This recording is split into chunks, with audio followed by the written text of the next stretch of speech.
볼셈의 거꾸로 한국사 시즌 3 그 80번째 시간입니다.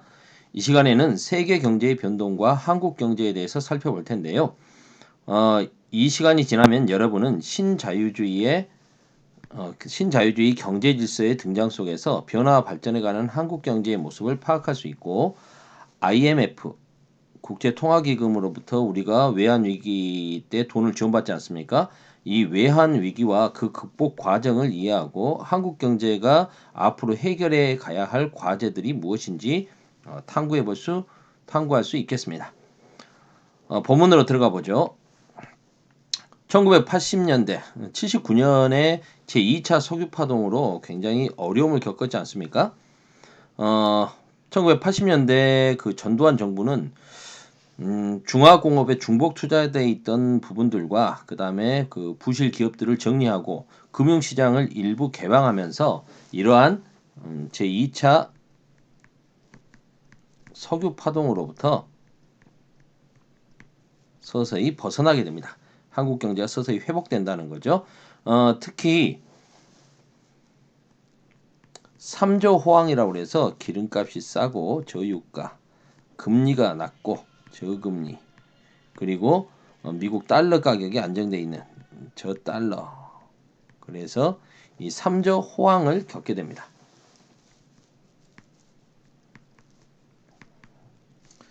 3조 호황을 겪게 되면서 우리나라는 수출 경쟁력이 굉장히 생기게 되는 거죠. 이러면서 수출이 크게 증가하고 연평균 10% 이상의 고도 성장을 이루게 됩니다. 그리고 많은 자본을 축적하게 되는 거죠.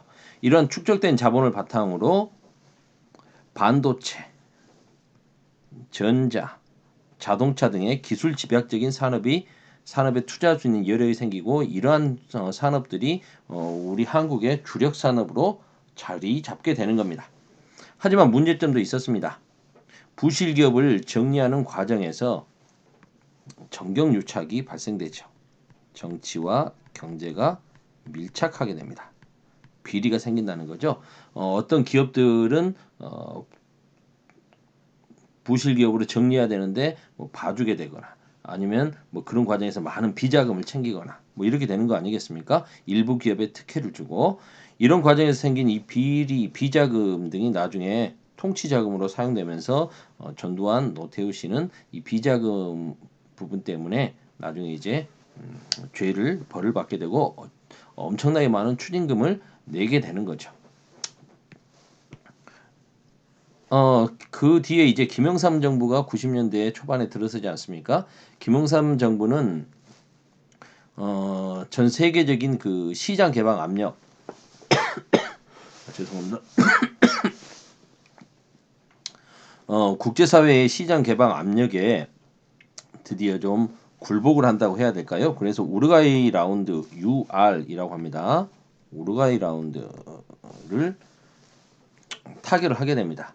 이렇게 함으로써 이제 우리나라 농산물에 대한 개방을 점점 넓혀 가게 되는 거죠. 이 속에서 이제 세계화를 내세우며 신자유주의 정책을 추진해 갑니다.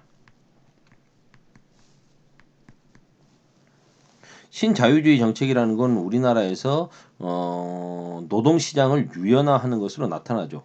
쉽게 말해서 좀 해고를 쉽게 하고, 노동자들의 감원과 해고를 좀 용이하게 하고, 정부는 좀 작은 정부를 지향하고 자유시장 경제를 좀 중시하면서 규제를 풀어주는 것입니다. 이런 방향으로 많이 나타나게 되는데요. 이러면서 이제 공기업들을 민영화하고, 대표적인 게 이제 KTNG나 그 다음에 한국전력, 한전 같은 회사들이 되겠죠. 그리고 금융업에 대한 규제들을 많이 풀어줍니다. 그리고 이제 쌀을 제외한 나머지 농산물들 시장을 점차 개방을 하게 되는 거죠. 그리고 이제 29번째로 OECD 경제협력개발기구에 가입하게 됩니다. 하지만 기업들, 특히 대기업들의 그 방만한 경영, 정부로부터 이런저런 특혜를 받으면서 중복 투자하고 순환 출자하고 서로 간에 사고 지급 보증을 해주고, 이러한 방만한 경영 등으로 인해서 기업이 부실화되죠. 그래서 한보 철강이 부도나는 것을 시작으로 해가지고 여러 기업들이 막 이렇게 막 점차 막 부도가 나기 시작합니다. 이러면서 외환 위기를 맞이하게 되는 거죠.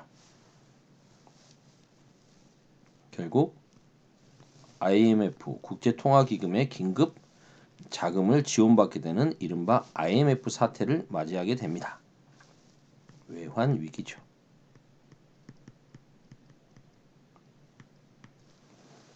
국제 신용도가 급격히 추락하게 되고 외국 자본들이 우리나라에서 빠져나가게 됩니다. 이러면서 이제 외환 보유고가 우리나라의 외환 보유고가 급격히 떨어지게 되는 거죠. 뭐 30억 달러가 채 안 되게끔 떨어지게 되니까 어쩔 수 없이 김영삼 정부 말기에 IMF로부터 긴급 구제 금융을 지원받게 됩니다.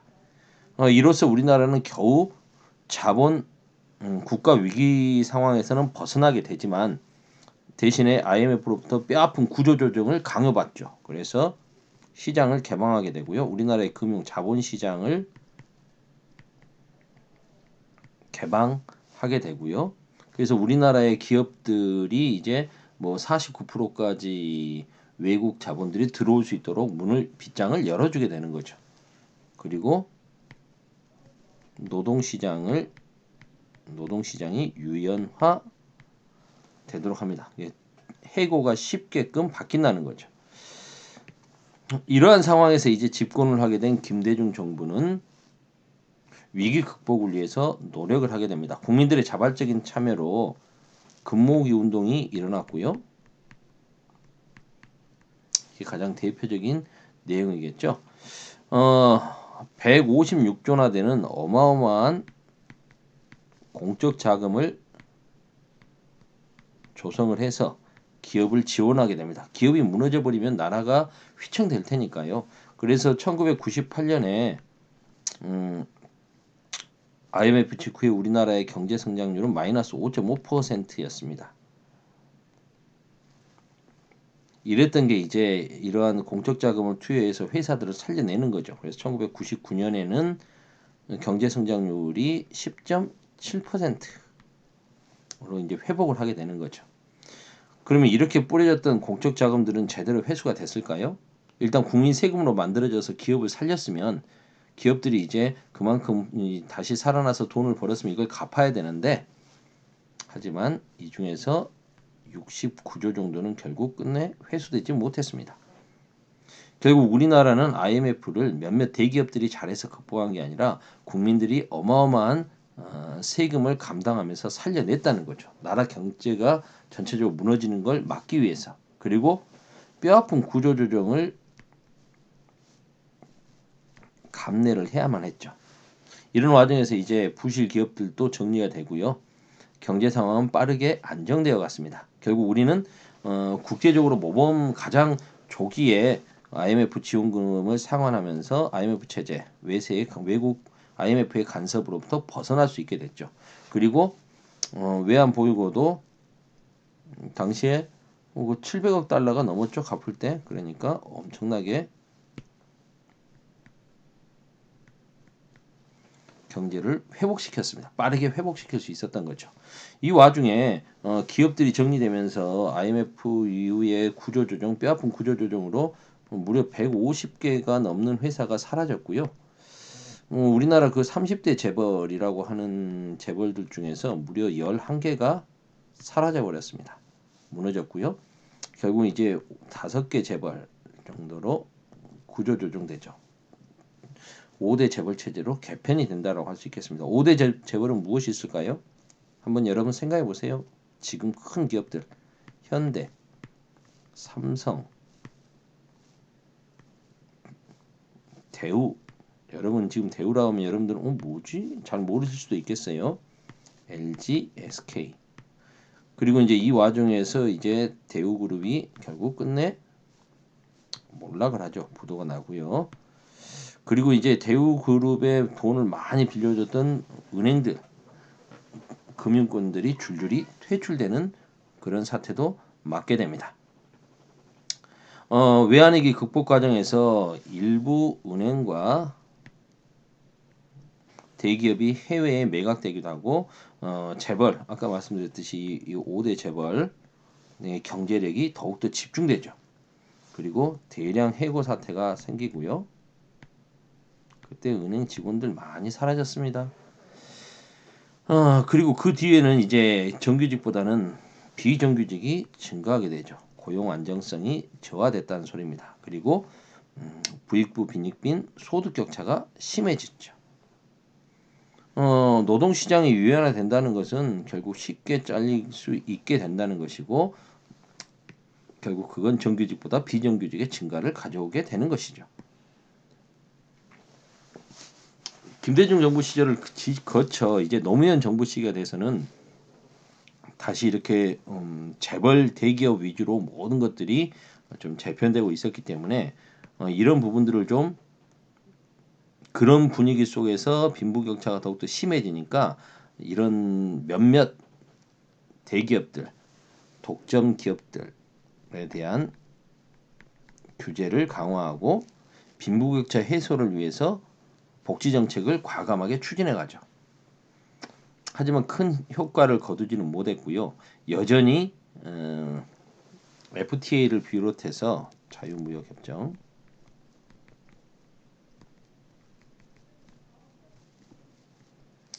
FTA를 미국과 체결하는 등 신자유주의 정책은 김영삼 정부 이래로 DJ 김대중 정부, 노무현 정부까지 신자유주의 정책은 지속적으로 추진됩니다. 그리고 이제 여러분들이 좀 실제 경험하셨던 시대로 돌아오게 될 텐데요. 바로 이명박, 박근혜 정부를 맞이하게 되죠. 독점 기업에 대한 규제 강화와 빈부격차 해소를 위해서 과감한 복지 정책을 추진했으나 큰 효과를 거두지 못했던 노무현 정부. 그러다 보니까 이제 정권은 교체되고요. 빈부격차가 심해지니까 가난한 사람들에게 소득이 줄어들었다. 상대적으로 물가가 오르는데 소득 수준이 제자리니까 실질적으로는 소득이 감소했다고 느끼는 사람들에게 부자가 되게 해주겠다. 여러분 그때 당시 유행어가 여러분 부자 되세요였거든요. 이러한 것을 내세웠던 이명박 정부가 이제 들어서게 되는 거죠. 이명박 정부는 다시 친기업 정책을 펼칩니다. 비즈니스 프렌들리라고 해가지고 이렇게 해가지고 기업에게 많은 특혜를 주고 재벌 규제를 완화하고 여러 가지 세금 감면 혜택을 주면 기업들이 이제 일자리를 많이 창출해서 경제가 살아날 것이다라는 거죠. 하지만 2008년 미국에서 시작된 서브프라임 모기지 사태, 미국 금융시장이 위기를 맞게 됩니다. 그러면서 이게 전 세계 금융 위기로 나타나게 되는 거죠. 이러면서 우리나라의 경제도 어려움을 겪게 됩니다. 그 뒤에 이제 박근혜 정부는 경제 민주화라는 걸 내세우게 됩니다. 너무 대기업 위주로 돌아가고 있다. 대기업과 중소기업이 서로 같이 윈윈 해야 되고 그리고 고용과 피고용인 그러니까 고용주인 기업과 그 다음에 피고용인인 노동자들이 같이 살아갈 수 있어야 된다. 서로 상생해야 된다. 라는 것들을 내세운 경제 민주화를 주장했던 박근혜 정부가 들어서게 됩니다. 하지만 박근혜 정부 시절에도 말은 경제 민주화였지만 실제 방향은 여전히 재벌 위주였죠. 재벌 기업과 중소기업의 상생은 박근혜 정부에서도 일어나지 못했다는 겁니다. 그리고 창조경제, 지금도 이제 많은 사람들이 창조경제에 대해서 정의를 못 내리고 있는데 하여튼 창조적으로 경제를 풀어간다는 창조경제를 내세웠었습니다. 하지만 이명박 박근혜 정부 시절에도 한국 경제에서 재벌의 비중은 여전히 또 오히려 더욱더 커졌고요. 경제 성장률은 낮아졌습니다. 그리고 소득 불균형은 더욱더 심해졌죠. 이런 상황에서 이제 한국 경제가 처해진 과제는 무엇이고 나아가야 될 방향은 무엇일까요? 한국 경제는 외국 자본의 국내 투자가 확대되면서 자본 시장이 더욱더 개방됐습니다. FTA 체결이 확대되면서 제조업 시장은 더욱더 커졌고요. 그리고 농축산물 시장 개방도 확대되어 가고 있습니다. 반면에 신자유주의 경제의 확산으로 고용 안정성은 더욱더 약화되고 있고요.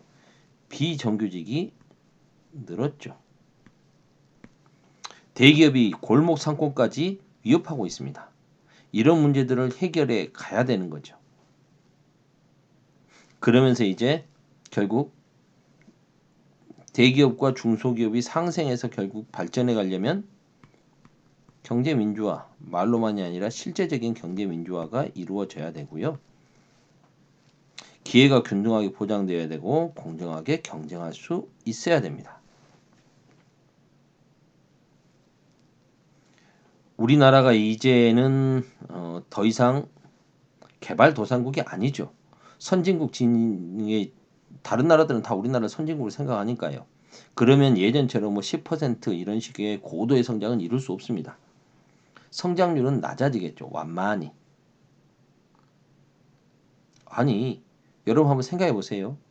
성적이 전교 100등 하던 친구가 50등으로 올라갈 때는 50계단 올라갔겠죠. 20등으로 올라갈 때는 30계단 올라갔습니다. 하지만 20등에서 10등, 10등에서 5등 올라가면 당연히 성장률은 떨어질 수밖에 없는 거 아닙니까?